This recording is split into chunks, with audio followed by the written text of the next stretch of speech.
One of the joys of life for some of us is rising very early in the morning and being able to sit for 2 or 3 hours and just read and think about what God has said, who God is, what God has done.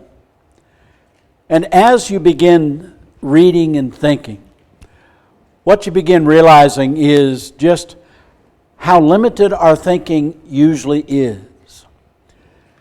And one of the problems that we addressed on our Wednesday night class last week was a problem that I have discovered permeates almost every culture.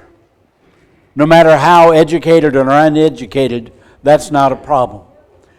And that is the problem on the one side is a fear of God. But then on the other side is what we've tried to accomplish today in our worship together. A reverence and awe of God. I picked songs this morning that I hoped stirred a little bit of that in your thinking as we were singing them. And Jeff picked some tonight. And it does the same thing, that what we're trying to instill in ourselves is this absolute reverence and awe of God. And so as we begin doing this, this could be classified as an oxymoron. Oxymorons are one of my favorite figures of speech. The interesting thing is the oxymoron comes from 2 Greek words, which means sharp, dull. And it's an oxymoron in and of itself. But it is a word or a phrase that has 2 conflicting ideas. And both are put forth as absolute truth at the same time. And most of the times, we've gotten used to them in our English language. But I learned when I went to China, if I started using a lot of these, they couldn't comprehend. Jumbo shrimp. A civil war.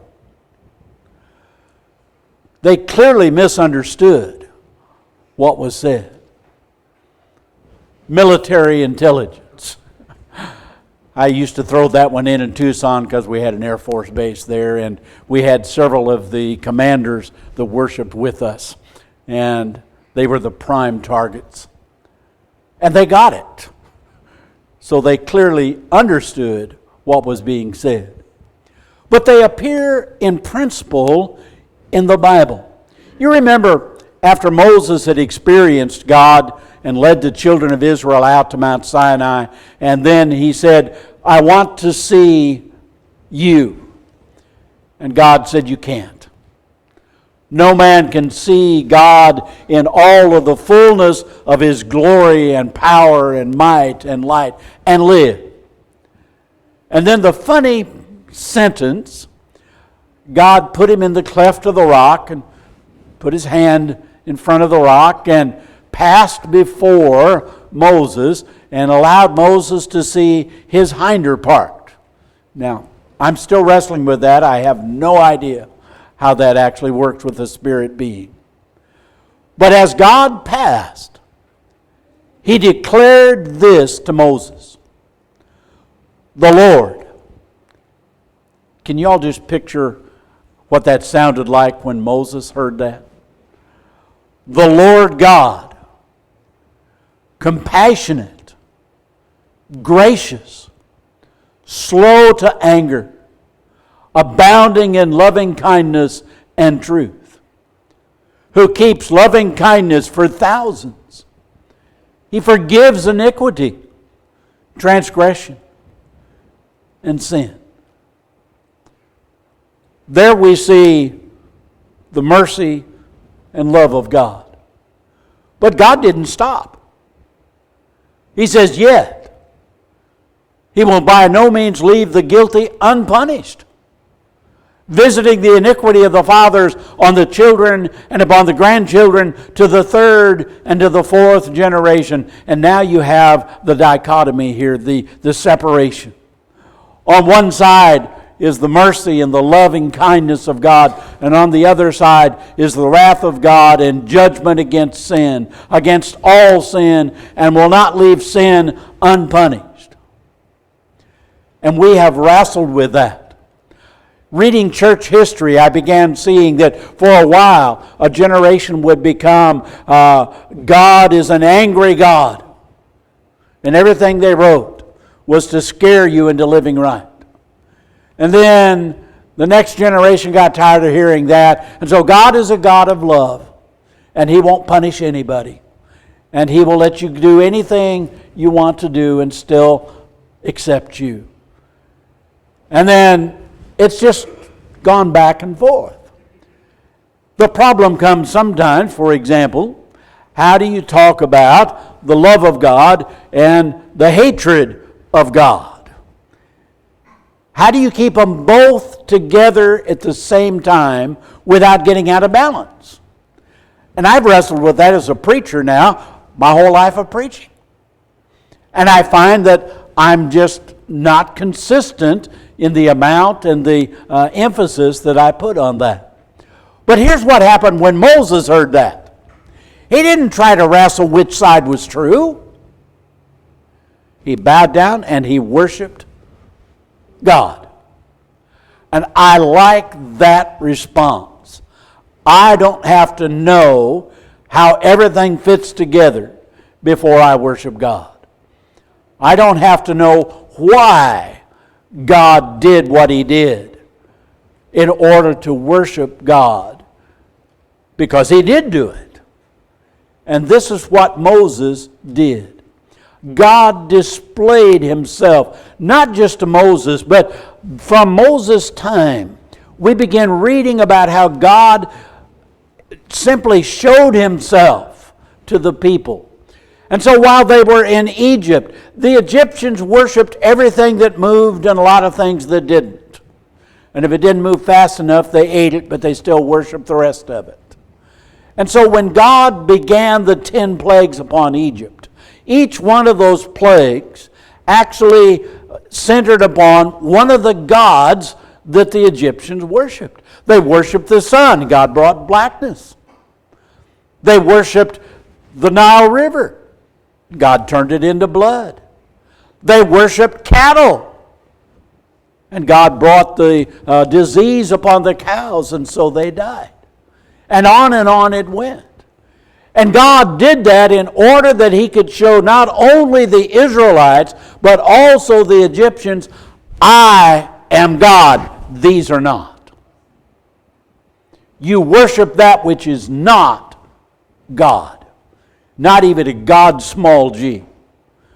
God showed Himself and He protected Israel. And Israel benefited from that, and they were released from 400 years of captivity and slavery, and He brought them out.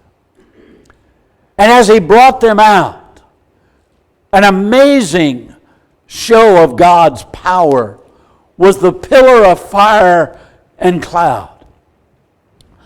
I've tried to figure out what that looked like, and I don't know. I'm going to come back to that in a minute. But then they came to the Red Sea. Pharaoh's army coming behind them is going to slaughter them. They have no weapons. They cannot fight. They're not a military. They have women and children and their cattle and all of their stuff. There's no way that they can even protect themselves. And here comes. And that cloud of fire moves from in front of them to behind them and protects them. And to their amazement, the Red Sea parts. I know you all saw that old movie about Moses, and it was pretty good for its day with its scenes, but I believe that it doesn't touch what it would have been like to stand at the shoreline and watch it take place. And then to walk across on dry land. Have you ever pictured what that would have been like? Have you ever pictured what it would have been like if you had a 4-year-old and you're trying to drag them along and they want to play in the water? Absolutely marvelous of what God did. Until every last man, woman, child, sheep, cow got across that. And immediately, God allowed the water to come together while Pharaoh and his army were in the middle of that. And they drowned, and every man, woman, and child of Israel was safe. That's God. That's the power of God. The destruction of Pharaoh, the strongest army in the world of that day and time, demolished in a heartbeat. The weakest slave people win, but they didn't win. God won. God fought the battle. And now they travel down and they come to Mount Sinai. And when they get to Mount Sinai, God comes down and appears. Not in a physical form like a man or not even a spirit being, but in clouds and thunder and lightning. And the closest I've pictured of that is a picture of a tornado that was up in Lubbock a few days ago. And picture at nighttime, if you can see that, with the lightning and going on and the thunder that accompanied that. And at nighttime you would see, and you could still see the funnel and hear it. Only this time it wasn't a tornado. It was just the presence of God on the mountain. And being able to sit down there and to see this display of the power of God. How would I respond? How would you respond? In the book of Hebrews it said that we as God's people today have not come to a mountain that cannot be touched. That was Mount Sinai. We've not come to a blazing fire and darkness and gloom and a whirlwind and a blast of a trumpet and the sounds of words which sound with such as those heard begged. No further word would be spoken to them. They were scared to death. This is a God of loving kindness and mercy. And this is a God of power and might. This is a God that loves His people, and this is a God that brings wrath upon those that would oppose Him and His people. And they're both true at the same time. They could not bear the command that if even a beast touched the mountain, it would be stoned. And so terrible was the sight that Moses said, I'm full of fear and trembling. Interesting, I've often wondered about this when God said, Moses, come up on the mountain. No.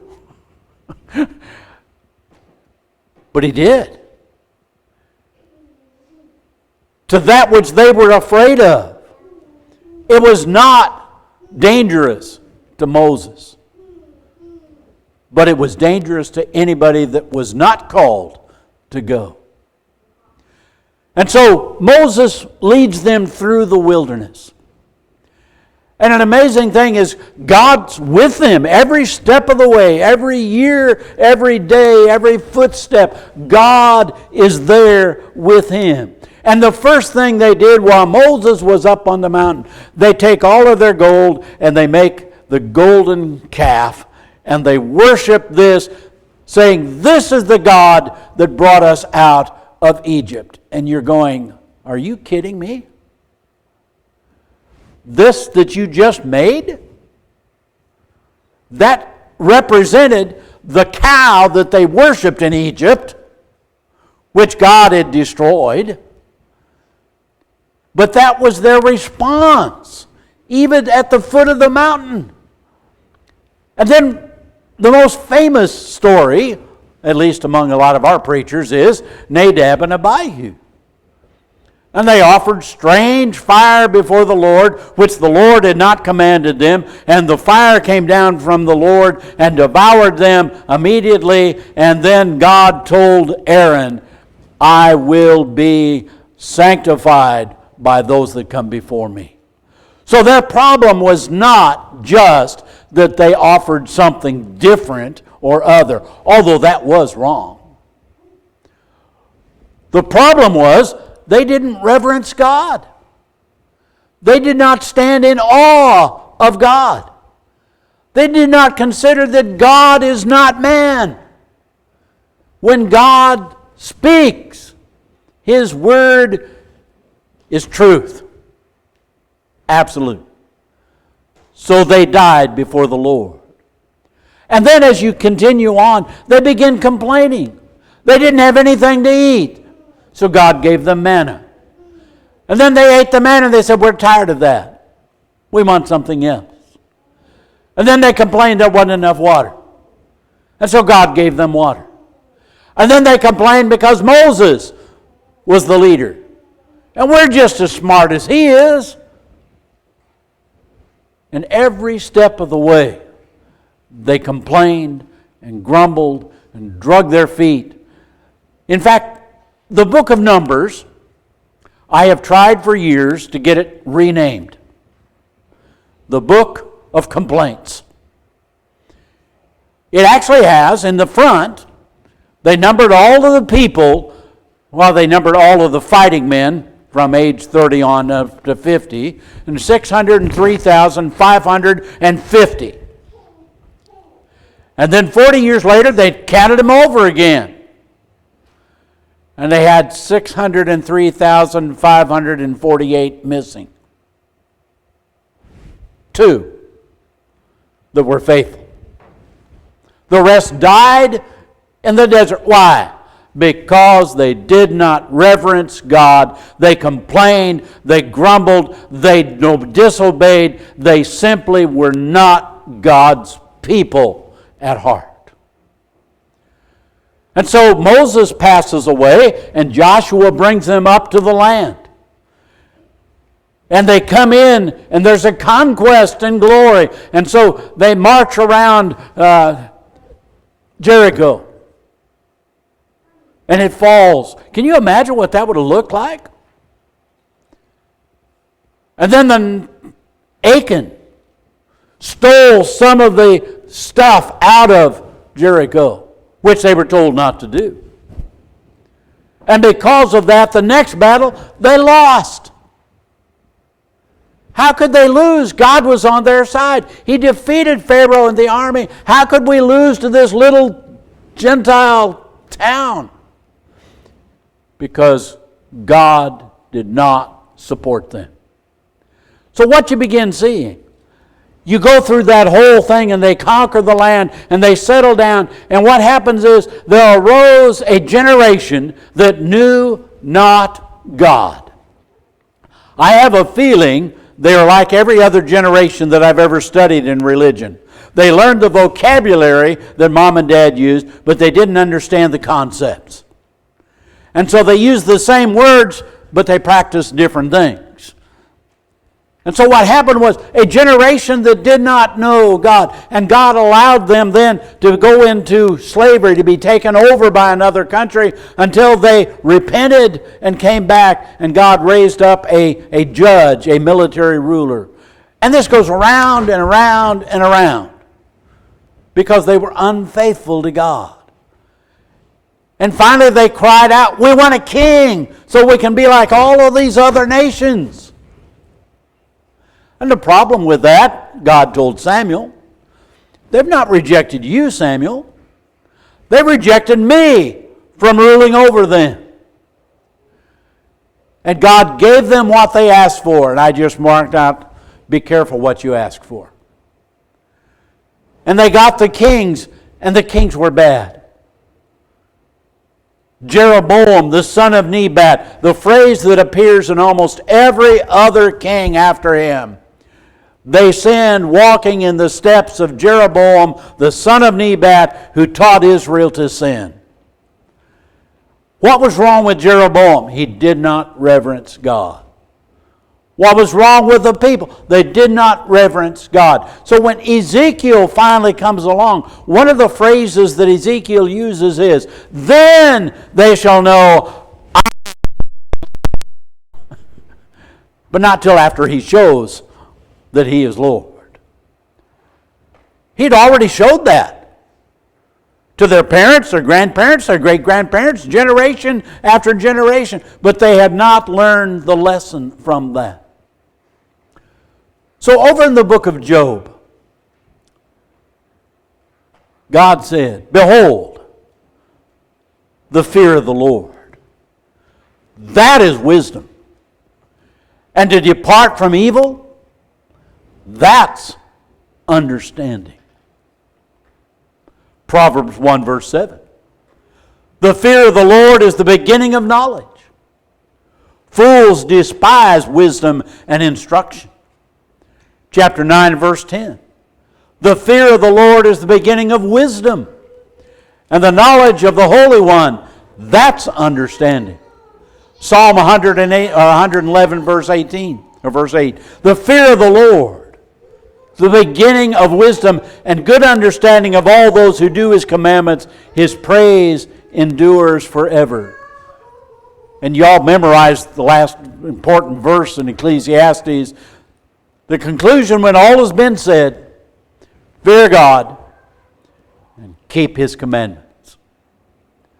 So when we get the New Testament, the Apostle Paul writes, "So then, my beloved, just as you have always obeyed, not in my presence only, but now much more in my absence, work out your salvation in fear and trembling.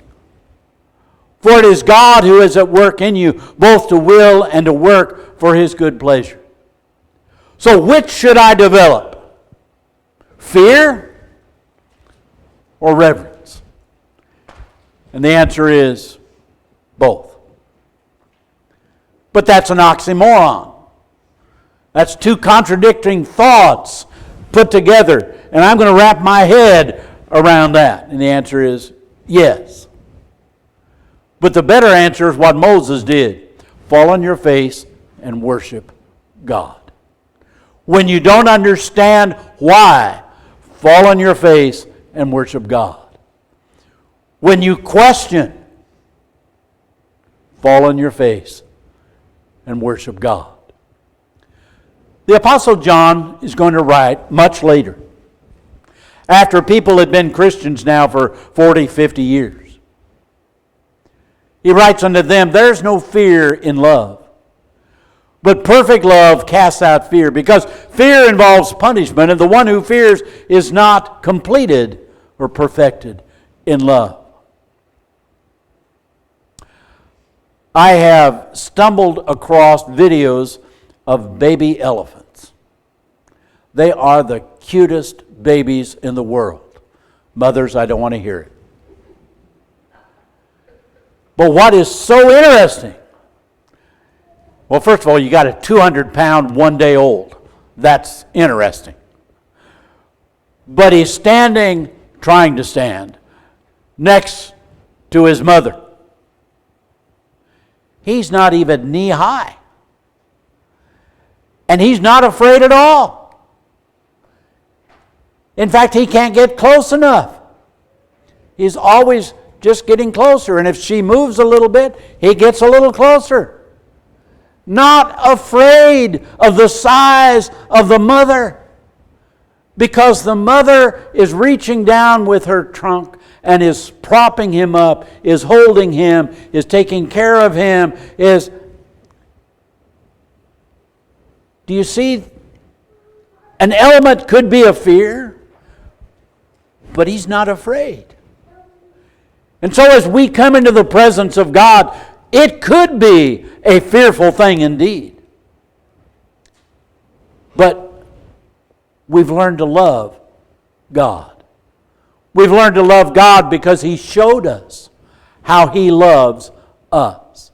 And part of our problem is our thinking of God is too small when we try to put our head around these things. One of my favorite verses in Ephesians. God is able to do exceedingly, abundantly, above all that you might ask or think. The power to create. I was going to have Eric read all of chapter 1 of Genesis, but y'all have read that before. The interesting thing is, God said, and it was so. God said, and it was so. And this continues until everything is created. And God then pronounces, it's good. Another fascinating thing of me is studying just how things work together. Things that you and I have never even thought about having to be there. Why does the water flow underneath the Antarctic and up to Newfoundland? And the answer is because that's what needed to happen in order for all of the food chain to work together. I made Sharon watch a food chain video with me this afternoon. It's how a bear eats. What the bear eats. And yes, he ate Bambi. And he ate Bambi's mother. But that's part of the food chain. You mentioned watching some of the Disney videos. And it's absolutely amazing that a lion can learn not to eat meat. Ain't going to happen. But it makes a nice family video. But we need the food chain. Lions have to eat. Bears have to eat. So as we study the food chain, what we begin seeing is God purposed this to work together. And it works together until we step in. And the moment man steps in and tries to alter that, it's out of kilter. We killed off most of the wolves in North America, and it threw the whole thing out of kilter. We killed off most of the buffalo, and we killed off the prairie grass and the plains. We tried building dams on every river.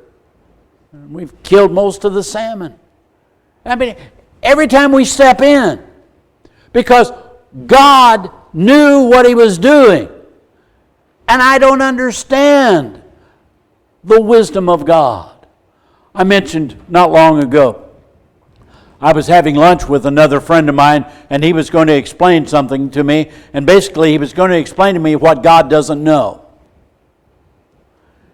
And you all realize that's an impossibility for anybody? We don't know what God doesn't know. We don't know what God does know.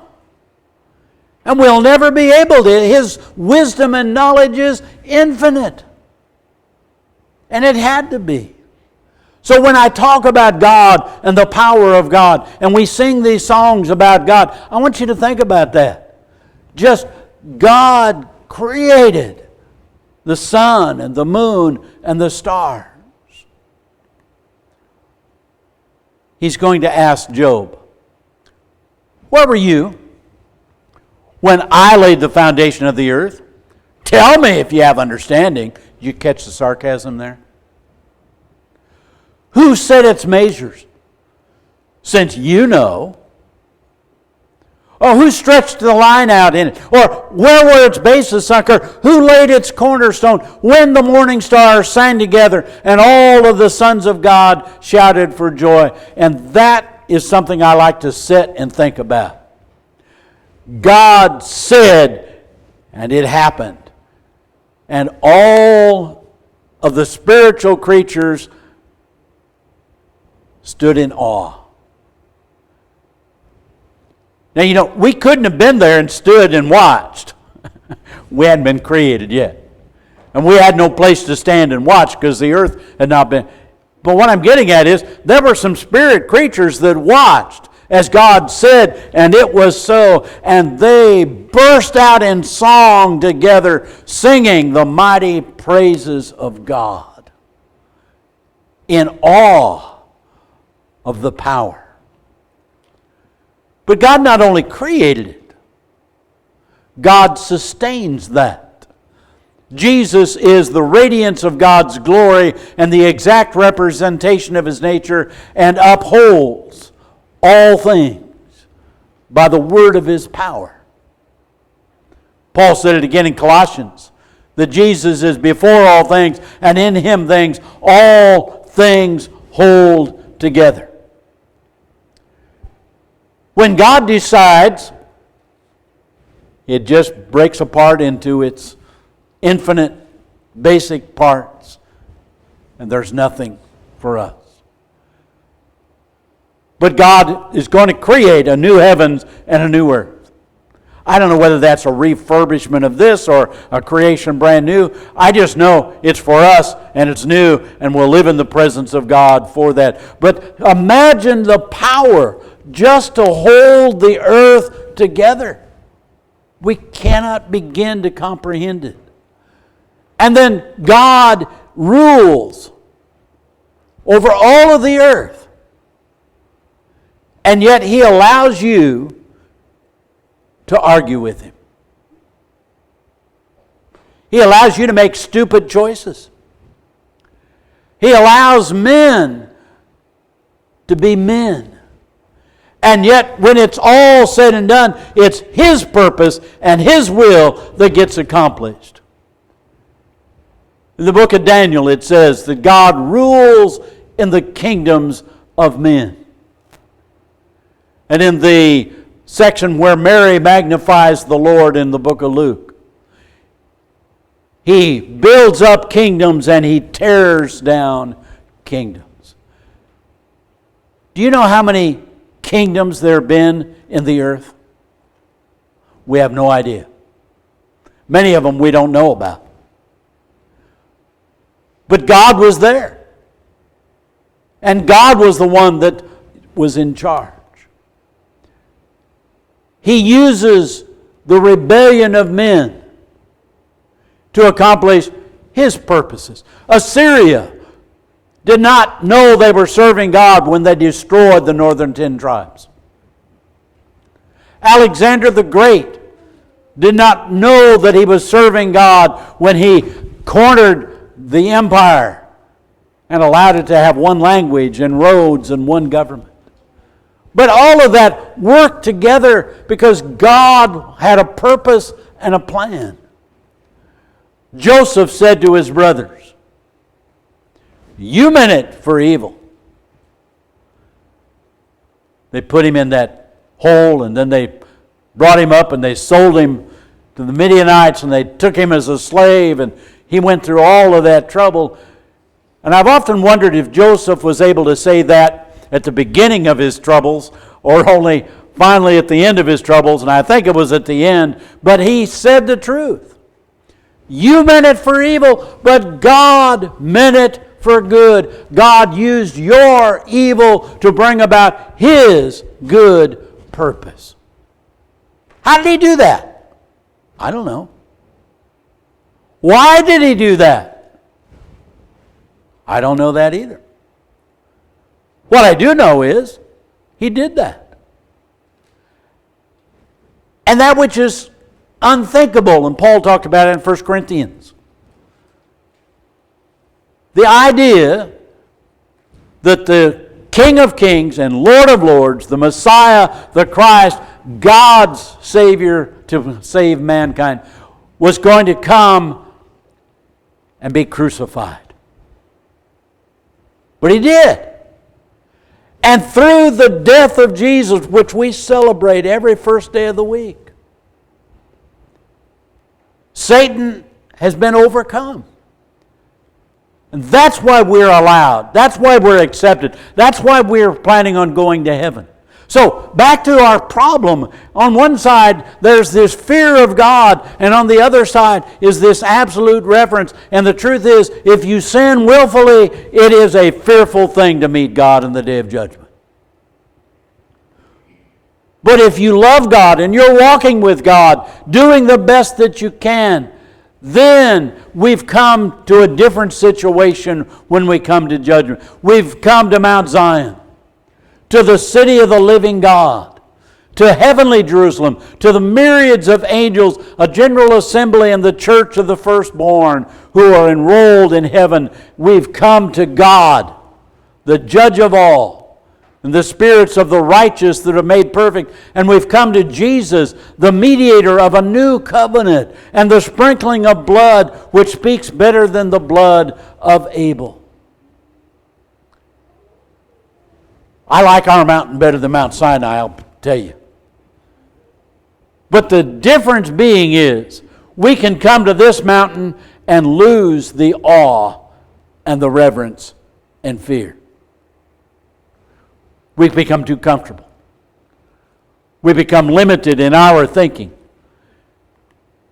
So the Hebrew writer said, therefore, since we are now receiving a kingdom which cannot be shaken, let us show gratitude by which we may offer to God an acceptable service with reverence and with awe. For our God is a consuming fire. And there's our oxymoron again. And so we begin learning from that. That Jesus said the greatest commandment, what God wants of every single person that has ever lived, love God with all of your heart, with all of your soul, with all of your mind.